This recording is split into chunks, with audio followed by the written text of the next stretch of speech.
Hello, this is John from caveofprogramming.com, and in this tutorial we're going to look at how you can use an image that the user has selected from a gallery in your application.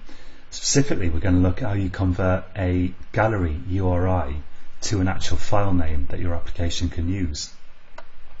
So in the last tutorial we looked at creating an intent to browse the gallery using this intent action pick and media store images.media external content URI intent, and that opens the gallery, and I've used start activity for result and supplied this value browse gallery request that I defined, which is just equal to 1, I think, but that's completely arbitrary.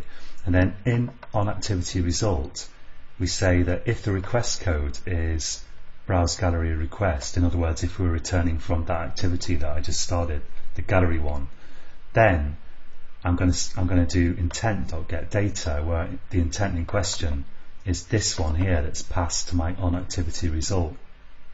So whatever you call this up here, that's what we're talking about down here, and I'm just saying, in this case I called it data, and I'm saying data.getData, but actually maybe it's less confusing to call it intent and then say intent.getData. And now what intent.getData does when you're returning from a gallery is it gets you a URI of an image, so not a file name but an identifier of that image within the gallery. And I output some debug information here, and if we go to DDMS and look at it, this is what it looks like. It's contents / media external images media and then some number, and that identifies the image uniquely within the gallery, but it's no use for actually displaying an image in an image view, because for that you really need a URI or a file name or something like that, or a bitmap. So to get the actual URI of the actual file, the actual image file itself, we need to do a little bit of extra work. And the stuff I'm about to show you, it certainly works on my phone, and as far as I know it works on the majority of phones, but if the user has installed a custom file manager or something like that, it's possible that it might not work. And I've even seen suggestions that sometimes the images in a gallery can be so big that you can't set them in an image view, and that's maybe a memory issue. I've never had that problem myself, but at least one person on the internet says that. And so there are images surrounding this whole there are issues surrounding this whole business, and if you want this to definitely work in your application, I'd encourage you to do some googling with strings like Android, Java, gallery, browse image, and look at all the different solutions you can find and see if there are any issues that people mention that you might want to fix yourself. But the method that I'm going to show you here should work kind of, I don't know, 99% of the time, I would hope. So what I need to do is I need to query the gallery basically, and the first thing we need to do is create an array of columns of data that we will want our query to return. So I'm going to say here string array equals, and I'm going to define a string array here, and in it I'm just going to put one value, which is going to be media store dot images dot media dot and data is the one we want, this one here, this is quite sort of unintuitive, I would say.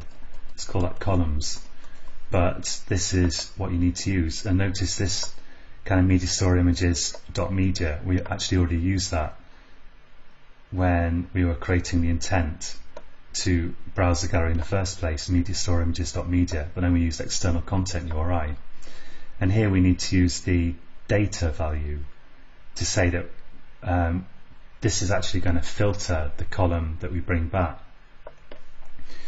So we're going to query the gallery, and we could bring back a load of different columns for each image, giving different bits of information, but I just want the one that actually contains the actual location of the actual data, the image data on disk, and this is the column that happens to contain that. And the next thing we do is we say get content resolver, and that's the method of your activity, and query. And the query takes a URI, and the URI here, this first value here, is going to be intent.getData in my case. So let's say here, for example, URI image URI equals intent.getData. And I appreciate a lot of this it seems a little unintuitive, and we may well get back to doing queries on things and resolving content in a future tutorial. But for the moment I'm just going to show you how it works so you can get at least an initial look at it. And the intent here, as I just explained, is this intent here. So I'm getting the URI from my intent, and then I need to supply it as the first argument to this query, image URI. And now the second one, which is strangely called projection, is actually the list of column names that I want to bring back. So I'm going to supply this string list of columns to bring back. And the rest of these columns here I'm not going to use, so I'm going to set them equal to null, null, null, and null. Now if I save that, yeah, the error goes away, and this actually brings back a cursor object. So I'm going to say cursor equals getContentResolver.query. Now the cursor is kind of a pointer into a set of results, and there should only be one result here, of course, so we're not going to make too much use of it. But the cursor, when it's returned, is positioned before the first result.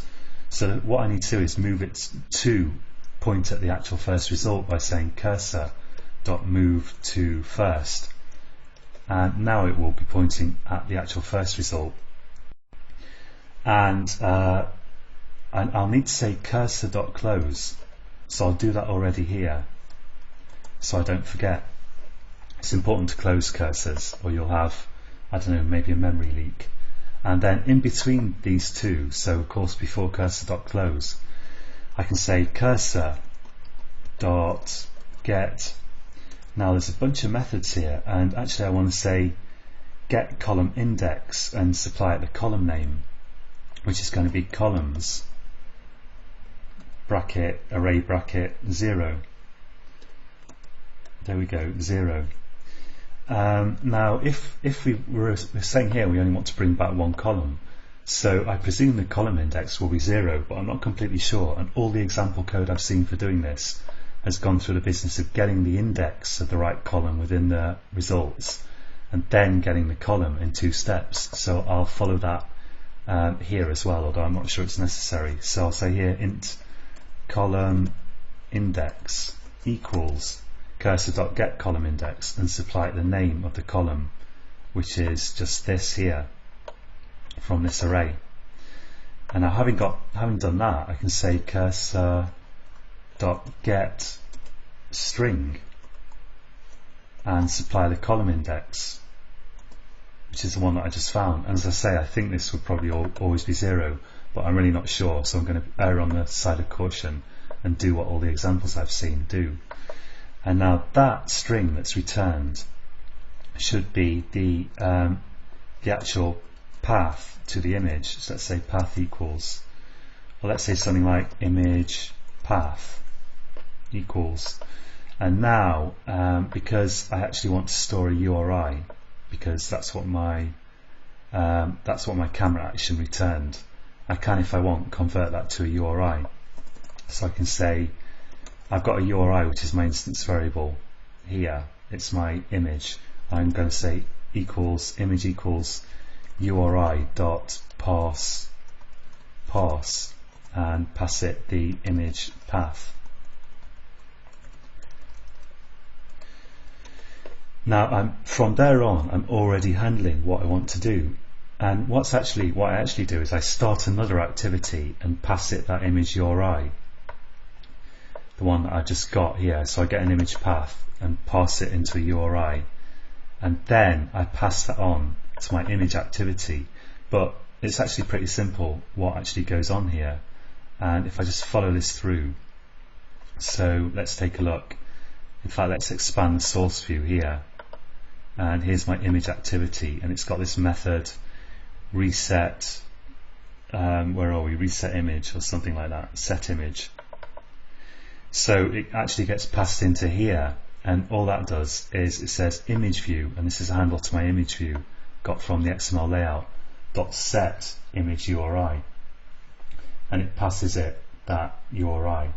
And image views have a bunch of methods for setting images using a bitmap, or I think you can also use a string, so I could have used the string directly. So set image, drawable, set image, bitmap, so maybe not a string, yeah. So if I had a file name, I'd need to use bitmapfactory.decode image or whatever it's called, which we covered in a previous tutorial, but here I'm just using the URI directly to set the image on the image view. And now let's go back to main activity now. So with a bit of luck now we should get the image URI here, and I've got some debug output to just output the path, just image.getPath on that URI here. So just get path, and that should display the actual file name of my image. And let's just try that and run it. And while this is running, let me just quickly recap. So basically, to take the relevant bits out of this application, you need to start the right intent to browse the gallery with intent.actionPick and the external content URI of mediastoreimages.media. And then in onActivity result, check that you're returning from the right activity in the usual way, and then specify the columns you want to get for your image, and you do get content resolver.query, pass it the image URI, which you can get from intent.getData, assuming the user's using the standard gallery that's already installed on their phone and not some custom kind of gallery or something. And pass it the columns that you want to get, which is going to be this data column here from the media store called cursor.move to first, and then get the actual column that you want using get column index and passing it the column name, which again is this here. And then we get the path by saying cursor.getString and passing it the column index. And if you want, you can convert that to a URI by saying URI.parse, and don't forget to close the cursor. So finally, let's take a look and see if this works. So I'm going to go to my application now and log into my application, and whoops, I think I touched the wrong points there. Let's try again. There we go. And let's go to replace image here and browse the gallery. And when the gallery comes up, I will select a picture, and this has actually gone through now to the next bit of my application. So I put some more code in my application that and you can see actually in the background here, it's actually worked. It's actually set the my image view to use the image using the URI that I retrieved down here. And if I touch 4 points on my application, I can log into my application. And if I look at what's been retrieved in the debug output here, it's the actual name of an image. So we've gone from an image URI, which looks like this, content, media, external images, and so on, which is not much use for actually using with the image view, to getting this actual path to an image, which I can convert to a URI and use directly with my image view to display the image. Okay, so that's it for this tutorial. Quite a lot of stuff and a little bit obscure, but I'd encourage you, if you feel like you've got lost with this, just do what I did, which was basically just Google like Android Java pick gallery image or something like that, and just look at example code and cut and paste it and modify it for your own needs, which is a really good way to learn Java in general, I find. Okay, so that's it for this tutorial, and until next time, happy coding.